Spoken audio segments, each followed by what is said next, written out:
Pour beaucoup d'entre eux, c'était leur maison et ils n'avaient aucune intention de partir.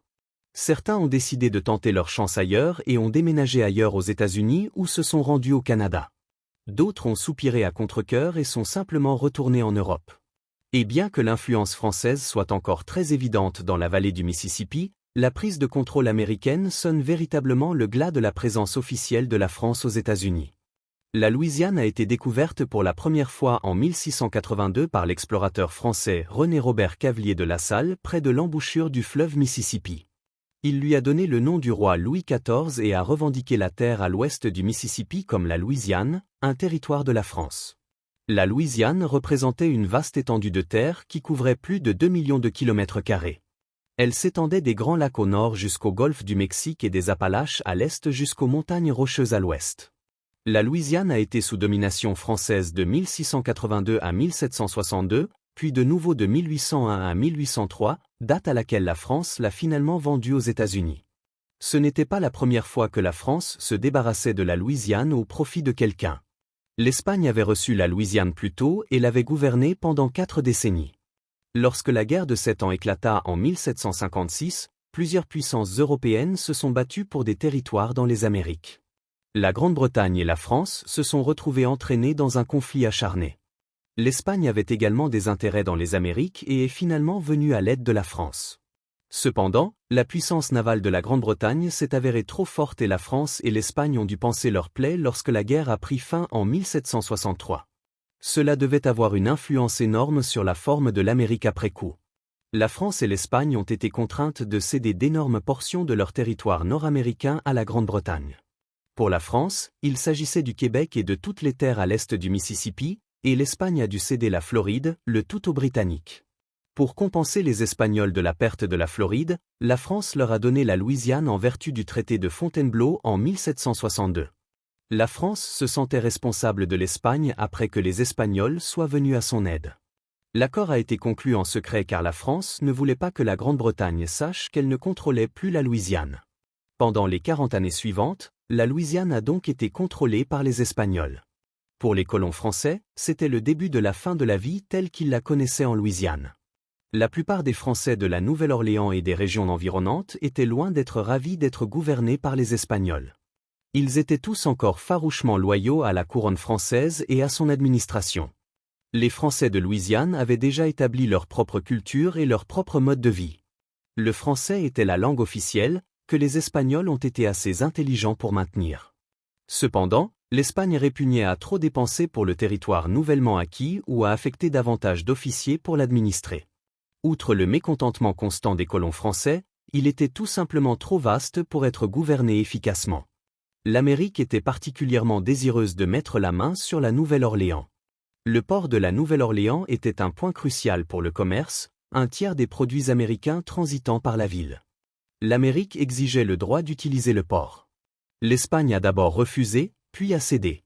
Au tournant du siècle, l'Espagne perdait rapidement de l'intérêt pour la Louisiane. Elle était elle aussi entraînée dans la guerre avec la Grande-Bretagne, ce qui grevait les recettes de l'État.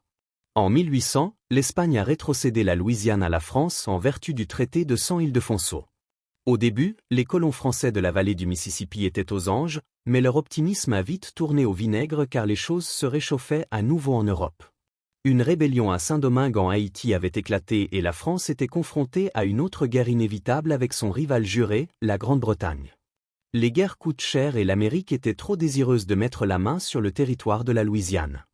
Napoléon perdait rapidement de l'intérêt pour les colonies américaines et lorsque Thomas Jefferson envoya des délégués à Paris pour négocier un accord, il décida de vendre.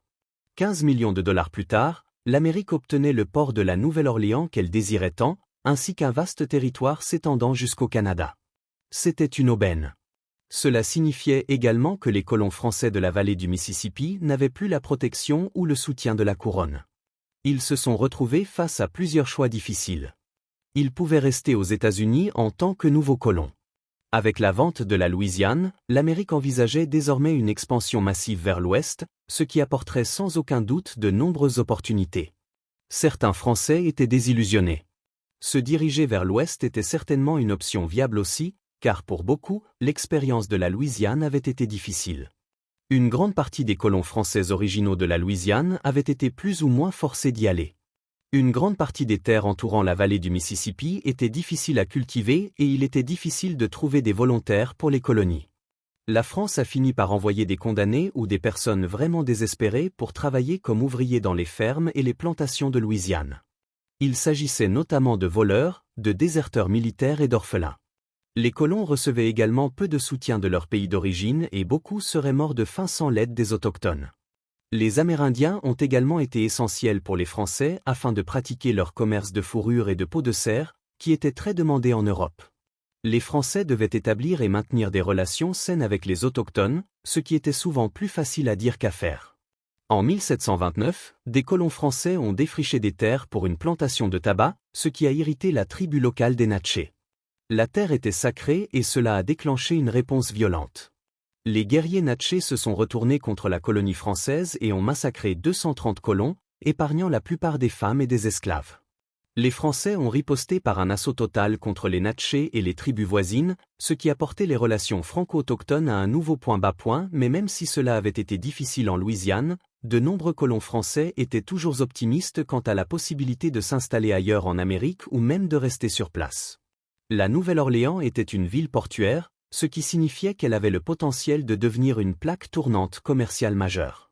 De nombreux Français ont décidé de rester et de trouver du travail dans les industries du sucre et du coton qui étaient en plein essor. Une autre option était de se diriger vers le Québec et le Canada. Même si la France avait perdu la province au profit de l'Angleterre lors de la guerre de 7 ans, le Québec était toujours une province très française. La langue officielle était le français et de nombreux citoyens étaient soit français, soit d'origine française. Un autre choix consistait simplement à plier bagages et à rentrer en France. Pour de nombreux Français aux États-Unis, c'était l'option la moins attrayante. La France était toujours embourbée dans la guerre avec la Grande-Bretagne et avait perdu de son influence dans le monde. La défaite lors de la guerre de 7 ans a été une perte dévastatrice pour l'Empire français. Elle a perdu la quasi-totalité de ses territoires nord-américains et de ses intérêts commerciaux en Inde, sans parler d'une facture de dépenses énorme. L'Amérique était clairement l'endroit où il fallait être. C'était une jeune nation en pleine croissance. De plus, les colons français n'avaient pas reçu beaucoup d'aide financière lorsque la France avait des intérêts aux États-Unis et la plupart d'entre eux étaient habitués à se débrouiller seuls. Au début du XIXe siècle, de nombreux Français travaillaient comme commerçants dans le Haut-Louisiane, près du Missouri et de Saint-Louis actuel. Après le retrait de la France des États-Unis, de nombreux Français se sont dirigés vers la ville de Saint-Louis, que des colons français avaient contribué à fonder. Saint-Louis a servi de plaque tournante commerciale en raison de son emplacement privilégié sur le fleuve Mississippi. En l'absence de soutien gouvernemental pour les agriculteurs français de la vallée du Mississippi, beaucoup ont migré vers l'ouest, attirés par la croissance de la ville et la culture française. Juste au nord de Saint-Louis, les colons français avaient établi de nombreuses colonies le long du Haut-Mississippi, dans le Midwest actuel. Lorsque l'achat de la Louisiane a sonné le glas du règne français en Amérique, une grande partie des Français de cette région ont choisi de rester. Ils avaient mis en place des opérations commerciales lucratives, notamment dans le secteur de la fourrure, et ne voyaient aucune raison de partir. De nombreux autres Français ont déraciné et se sont dirigés vers le nord-est de l'Amérique. Les colons de Louisiane et du Québec étaient de plus en plus frustrés par les tentatives de culture de leurs terres. Non seulement il y avait un manque de terres arables, mais ils étaient confrontés à une forte concurrence de la part de régions plus productives. Le nord-est américain se développait rapidement. L'industrialisation et les emplois qu'elle offrait attiraient de plus en plus de personnes dans les villes. Il y avait de nombreux Franco-Américains parmi les foules de personnes se dirigeant vers les villes du nord-est. De loin, le groupe ethnique le plus important qui a choisi de rester en Louisiane était le peuple créole. Bien que le nom de créole ait une connotation raciale, il était utilisé pendant la domination française pour décrire simplement toute personne née dans le Nouveau Monde par opposition à un immigrant. Les créoles étaient de toutes origines raciales, mais la majorité était francophone et avait adopté les caractéristiques françaises qui sont encore évidentes dans une grande partie de la Louisiane aujourd'hui.